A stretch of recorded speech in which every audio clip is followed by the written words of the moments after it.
గురువుగారు అలాగే మనశ్శాంతి ఉంటే అన్నీ ఉన్నట్టే అని అంటారు. కానీ అవునమ్మా. మనశ్శాంతిని పొందే మార్గం ఏంటి? నిజంగా చెప్పాలి అంటే చాలామంది చాలా సందర్భాల్లో చాలా సన్నివేశాల్లో అడిగేటువంటి ప్రశ్న ఇదేమో. ఎందువల్ల అంటే ప్రపంచంలో అన్నీ ఉన్నాయండి, మాకు మనశ్శాంతి కరువైంది అని అంటూ. దానికి ఆ ప్రశ్న అడుగుతున్న వాళ్ళల్లోనే సమాధానం కూడా ఉంటుంది. ఎందుకంటే నాణ్యం అనేటువంటిది ఒక సైడ్తో ఉండేటువంటి కాయిన్ ఉండదు కదా, రెండు సైడ్స్ ఉంటాయి. కాబట్టి అసలు ఏ వ్యక్తి అడుగుతున్నారు ఈ ప్రశ్నను అని కనుక మనం క్షుణ్ణంగా ఆలోచన చేసినట్టయితే మనశ్శాంతికి మూల కారణం ఏమిటి అంటే మనస్సు యొక్క చలనం మనం నియంత్రించలేని విధానంలో ఉండటం. మనం అందరూ కూడా మహానంది అనే క్షేత్రం గురించి విన్నాం. మహానందిలో ఎప్పటికీ ఏమంటారంటే అక్కడ ఉన్నటువంటి కోనేరులో కింద ఉన్న వస్తువు మనకు కనిపిస్తుంది అంట. సరే వెళ్ళి చూస్తే నిజంగా కూడా కనిపించింది. ఎలా అంటే అక్కడ నీరు నిర్మలంగా ఉన్నాయి, ఇంకోటి చలనం లేకుండా ఉంది. చెలిస్తూ అపరిశుభ్రంగా ఇప్పుడు ఉన్నాయనుకోండి, కింద ఉన్న వస్తువు మనకు కనిపించదు. అప్పుడు మనం ఏమర్థం చేసుకోవాలంటే ఇదే మనసుకు అన్వయం కనుక చేసుకుంటే మనస్సు చంచలంగా ఉన్నా అపరిశుభ్రంగా ఉన్నా కింద ఉన్న ఆత్మ వస్తువు మనకు కనిపించదు. ఆత్మ వస్తువు కనిపించకపోతే అనుసంధానం కాదు. కాబట్టి భగవంతుడితో ఎప్పుడైతే అనుసంధానం పొందలేనటువంటి వ్యక్తి ఎవరైనా ఉన్నారో తప్పక అశాంతికి ఆయన గురి కావాల్సింది. ఎందుకంటే మొత్తము ఉపశాంతోయం ఆత్మ అని ఉపనిషత్ చెప్పింది, మన తల్లి చెప్పేసింది వేదమాత. శాంతి అంటే ఏమిటి అంటే భగవంతుడే. ఉపశాంతోయం ఆత్మ, ఆత్మనే శాంతి. అసలు ఆత్మ అనే శాంతికి నిర్వచనం అని చెప్పింది. కాబట్టి ఆత్మకి ఎంతెంత దూరమై అనాత్మ వైపు మనం ఎంతెంత ఆకర్షితులై ఉంటామో మనకు మనశ్శాంతి అనేది కోల్పోవడం సహజం.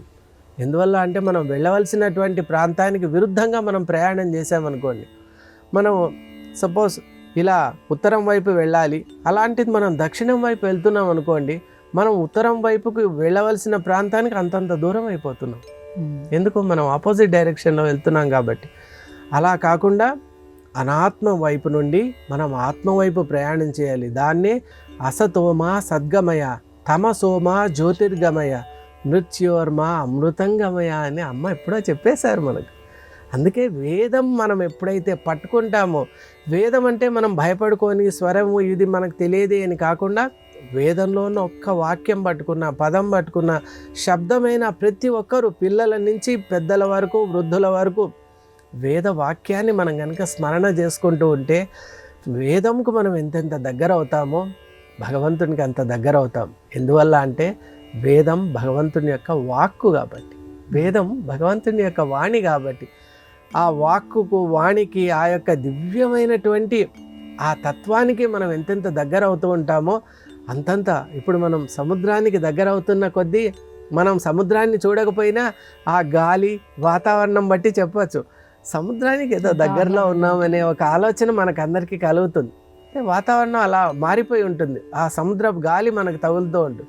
అలా వేదాన్ని ఎప్పుడైతే మనం ఆధారంగా తీసుకొని మన జీవితాలని నిర్మించుకుంటామో అప్పుడు నిజంగా ఆత్మతత్వం వైపు ప్రయాణం కొనసాగుతుంది.